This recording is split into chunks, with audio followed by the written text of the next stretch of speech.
Pertama terima kasih kepada Kemenq sudah mengundang saya di acara ini. Dan yang saya juga ingin ucapkan adalah terima kasih kepada para relawan-relawan Kemenq yang di masa yang sulit ini masih giat melakukan pembelajaran kemana-mana walaupun banyaknya melalui Zoom. Tapi menurut saya ini program yang luar biasa dan ini adalah ciri-ciri daripada Merdeka Belajar, di mana semua murid, semua guru, di mana kita semua harus berpartisipasi dalam pembelajaran anak-anak kita, bukan hanya yang secara formal di sistem pendidikan kita.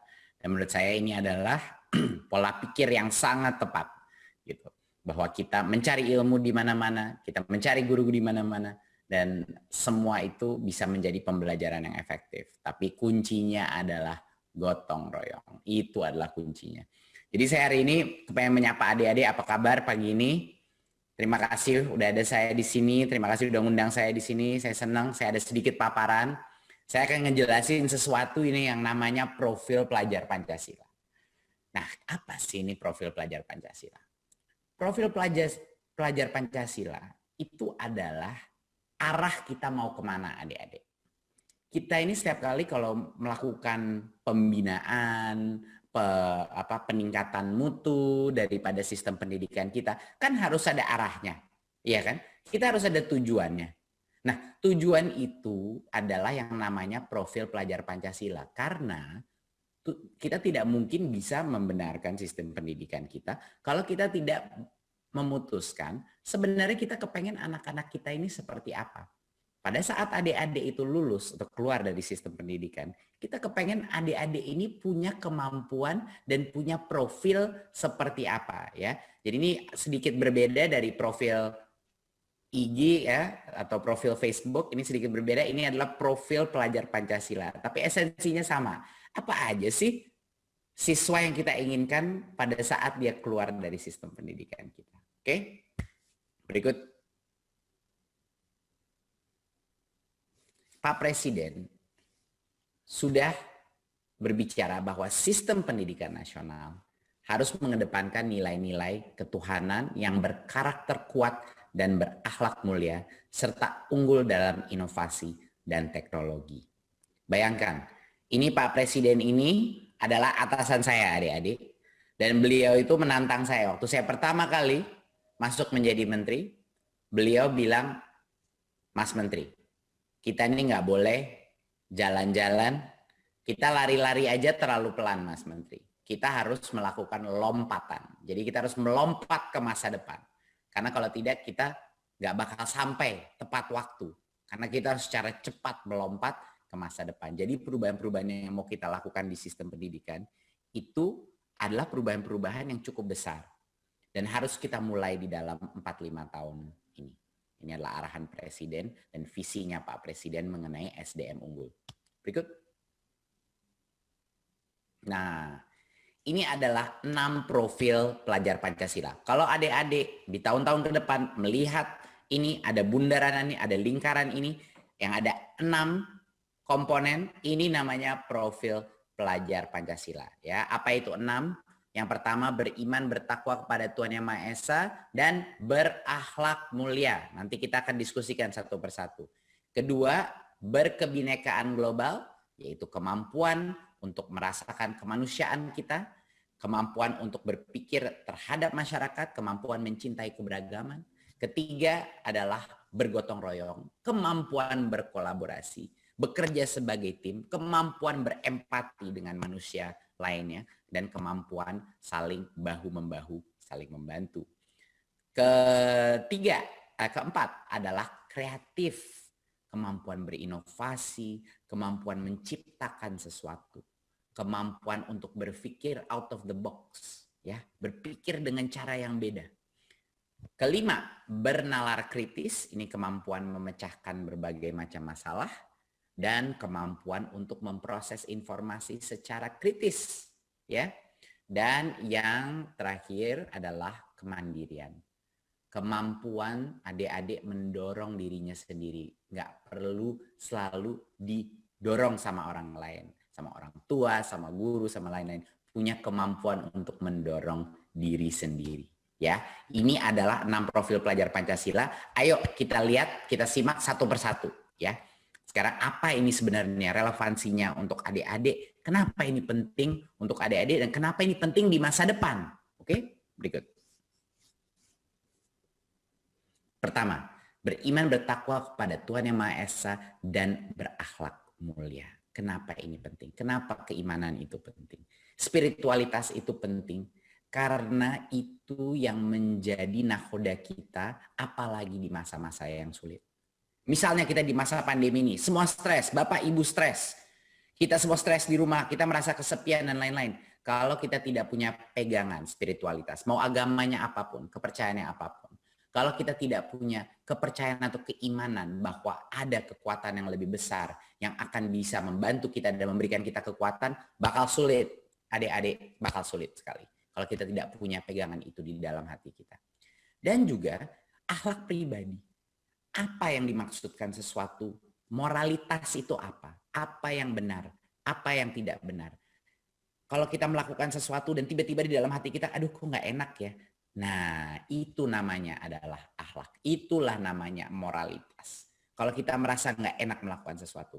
Kalau ini kita tekankan di semua adik-adik, dalam waktu 20 tahun sudah tidak ada korupsi di negara ini. Adik-adik. Tolong diketahui itu. Tidak akan ada korupsi, tidak akan ada nepotisme. Nah, itu tentunya adalah tergantung pada apakah adik-adik mengerti moralitas itu apa. Dan mengerti bagaimana cara kita memperilaku manusia lainnya. Dan ini bisa kelihatan sekali di dalam lingkungan sekolah, adik-adik. Kelihatan sekali. Kalau apa yang kita lakukan kalau kita melihat teman kita lagi dibully. Apa yang kita lakukan kalau kita melihat teman kita dibully melalui sosmed. Apa tindakan kita? Kita diam saja? Atau kita membantu teman kita.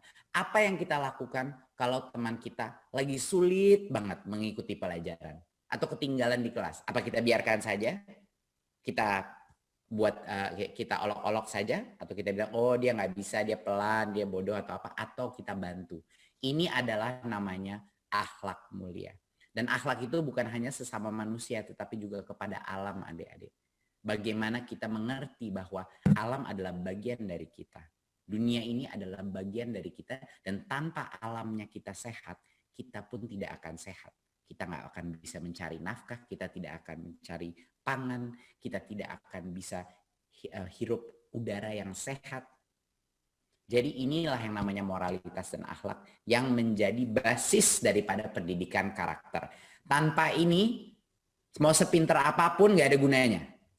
Mau tanpa ini kita belajar dapat angka sehebat-hebat apapun, nanti kalau kita sukses pun kita bisa jadi orang yang luar biasa, bisa merusak lingkungan kita, merusak masyarakat dan lain-lain. Jadinya tolong, ini yang terpenting dan ini harus menjadi bagian daripada pendidikan kita. Berikut,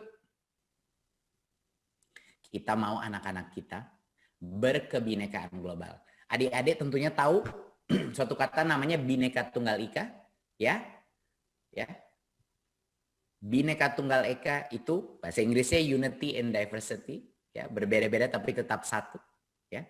Ini adalah kemampuan adik-adik saling mencintai perbedaan. Kalau mencintai kesamaan gampang. Kalau kita ketemu sama orang yang sama persis seperti kita, punya agamanya sama, budayanya sama, pemikirannya sama, hobi-hobinya sama, itu gampang. Kita saling menghargai.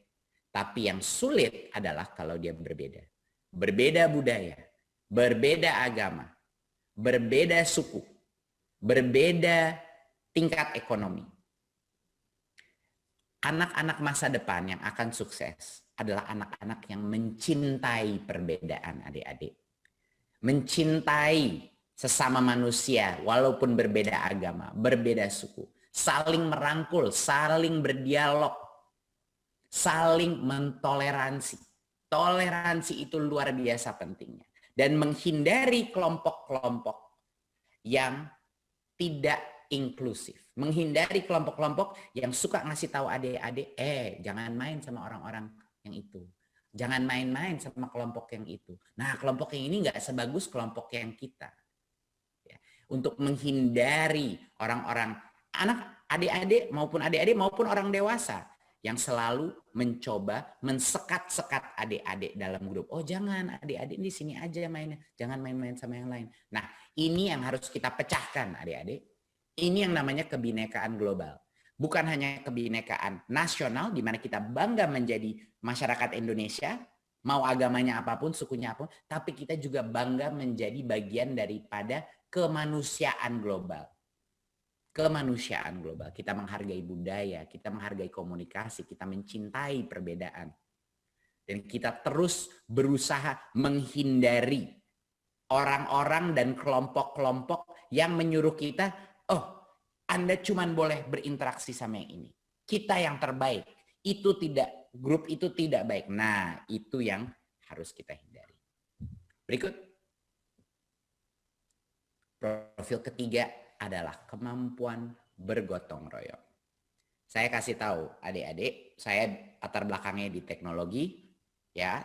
Saya telah melihat bagaimana dampak teknologi merubah total kehidupan kita di Indonesia. Adik-adik pastinya juga sudah mengalami bagaimana teknologi merubah cara pola hidup kita. Dan kedepannya pada saat adik-adik udah keluar dari sekolah, teknologi akan merubah hidup adik-adik dengan cara yang lebih pesat lagi. Karena itu, di masa depan, waktu adik-adik udah pergi kerja nanti, kemampuan untuk bekerja sama, kemampuan untuk bekerja sebagai tim, gimana caranya kita berkumpul sama tim, gimana caranya kita menghasilkan suatu karya, gimana caranya kita meeting, menentukan bagi-bagi tugas, bagaimana kita menentukan deadline-nya kapan, bagaimana kita menentukan apa prioritas kita hari ini. Bekerja sebagai tim akan menjadi kemampuan yang terpenting pada saat adik-adik berkarir. Udah nggak ada lagi tuh yang main-main karir individu. Udah nggak ada lagi. Tidak ada olahraga individu di masa depan adik-adik. Semua olahraganya itu tim.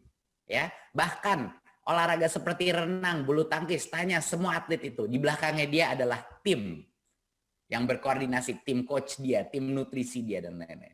Jadi kalau adik-adik ingin menjadi manusia yang unggul di dalam lingkungan kerja masa depan, mulailah bekerja sebagai tim sekarang. Dengan teman-teman adik-adik, dengan rekan-rekan kelas, berkolaborasi dengan tim. Kalau gurunya bilang semuanya kerjaannya individu, minta sama gurunya, bilangin, Mas Menteri, minta kita kerja sebagai kelompok dan menghasilkan karya bersama.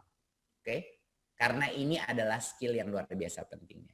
Ya, dan bergotong royong itu artinya kita juga harus belajar empati. Empati itu kemampuan kita mengerti sesama orang.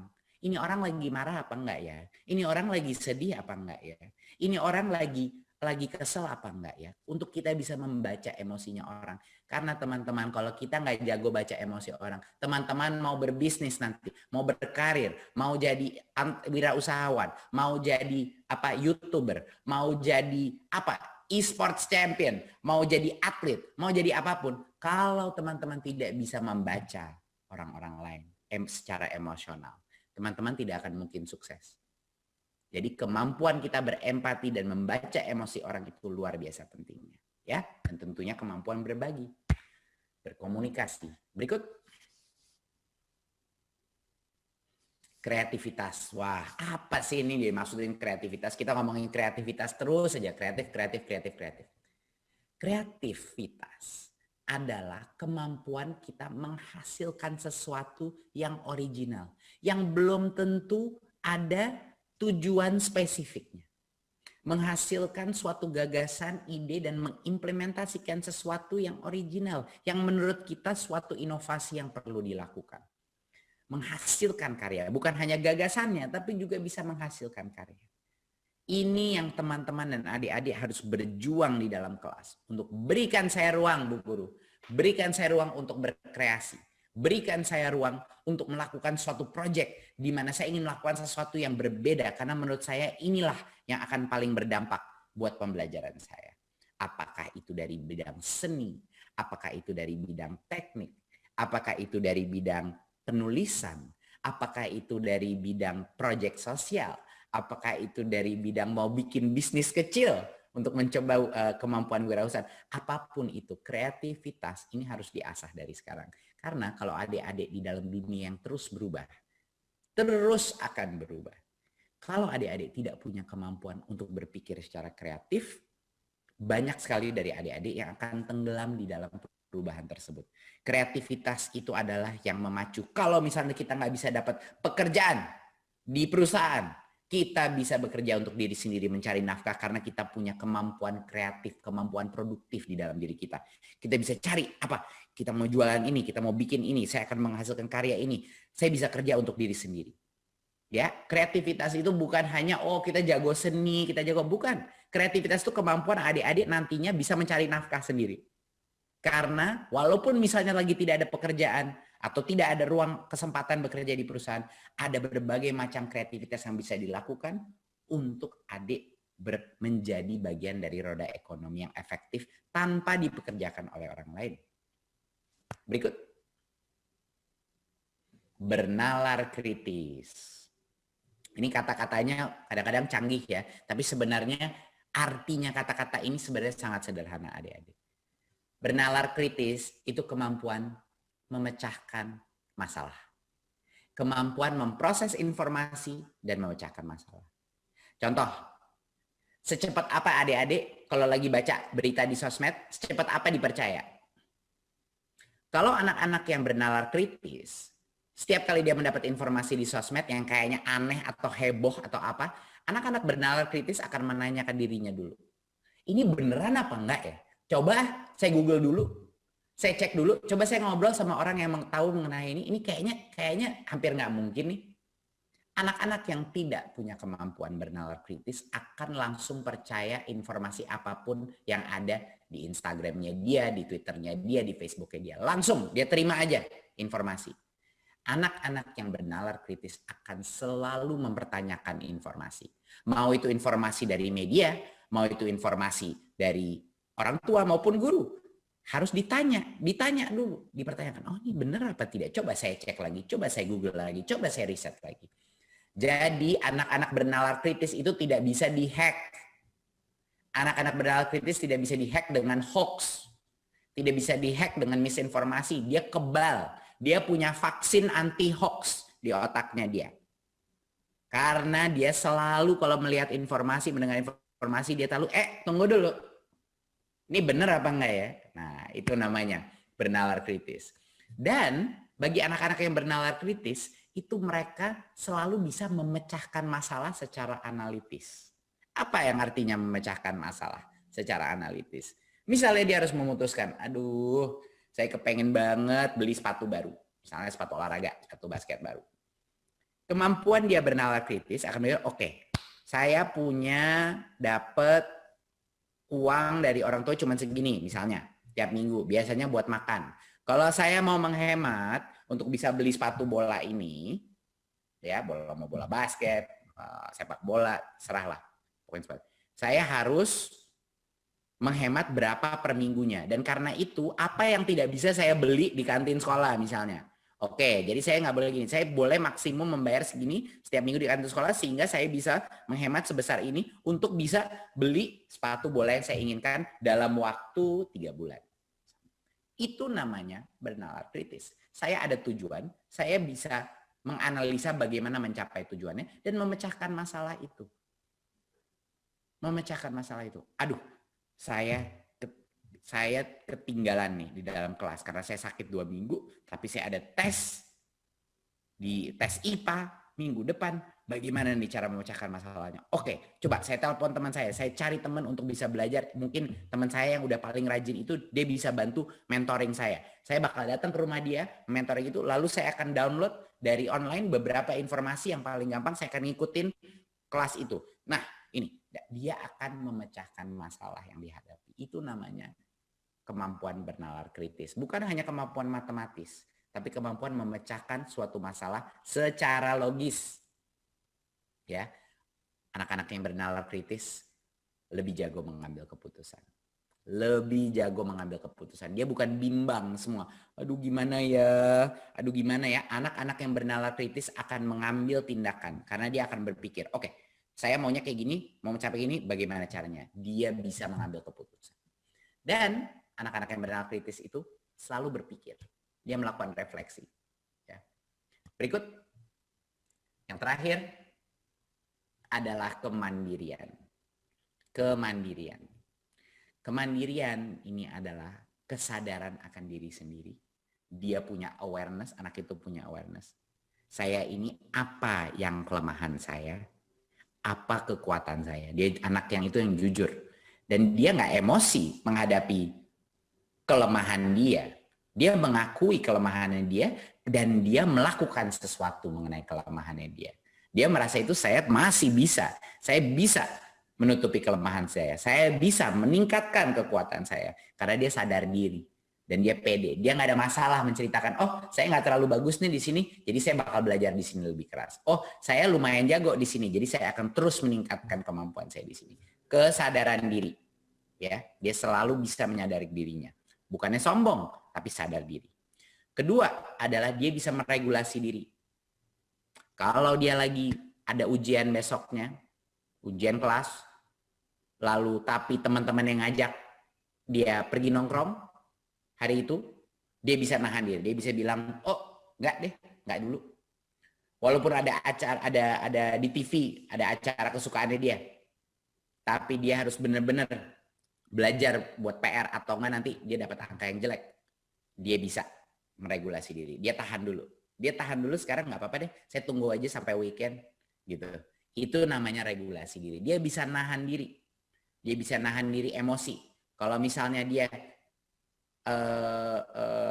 diganggu sama temannya atau apa, dia bisa menjaga dan meregulasi dirinya, bukannya dia tambah emosi malah memukul temannya, tetapi dia bisa menahan diri dan langsung bilang, saya nggak suka kamu melakukan itu sama saya, kamu harus stop. Gitu. Itu namanya regulasi diri. Dan anak-anak yang mandiri itu termotivasi dari dirinya. Dia bukan termotivasi karena dimarahin guru. Dia bukan termotivasi karena dimarahin orang tua. Dia termotivasi karena dia kepengen meraih prestasi secara mandiri.